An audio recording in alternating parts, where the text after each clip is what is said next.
አሁን የመጀመሪያን ፕሮዳክት ወይም ደግሞ ካምፓኒ ብራንድ አምባሳደር ሊሆን የምትፈልጊው ሰውዬ አሁን ላይ ትሬንድ ስለሆነ ብቻ አትመርጪውም አይደል? የአምባሳደር ጉዳይ ተው። ኮንተንት ክሬተሮች ናቸው ብለን የምንላቸው ሰዎች ሚስሊድ እያደረጉ ነው። እኔ ኮንተንት ክሬተር አይደለሁም፣ ግን አሉ እንደዚህ አይነት ሰዎች።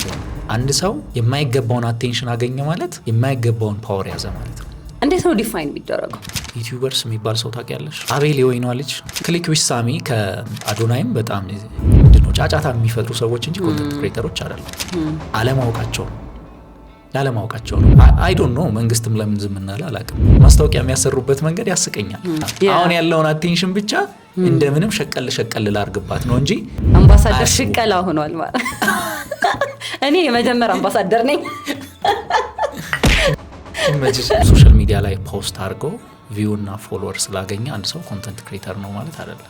ገንዘብ ስለሌለኝ ሶሻል ሚዲያ ላይ መስራት እፈልጋለሁ ምናምን ብሎ የሆነ ሰው መጥቶ ማለት እንዴት አዶናይ ነው ሳይች ችግር በተፈጠረበት ሁሉ መገኘት የሚፈልግ ችግር ሲፈጠር ብቻ በቃ አቴንሽን ባለበት ቦታ ብቻ የሚገኙ ሶሻል ሚዲያ ላይ መንገስ ይፈልጋል። እንዴት መንገስ እንዳለብን ነገር አራተኛው አይታዩ ግን ፓወር ያላቸው ናቸው።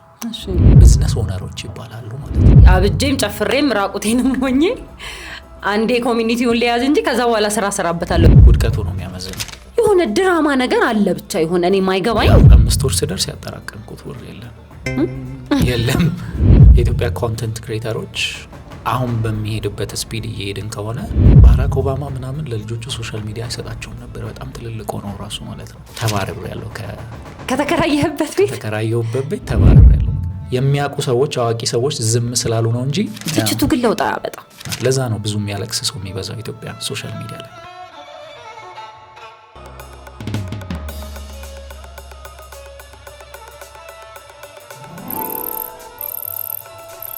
መጀመር ፖድካስት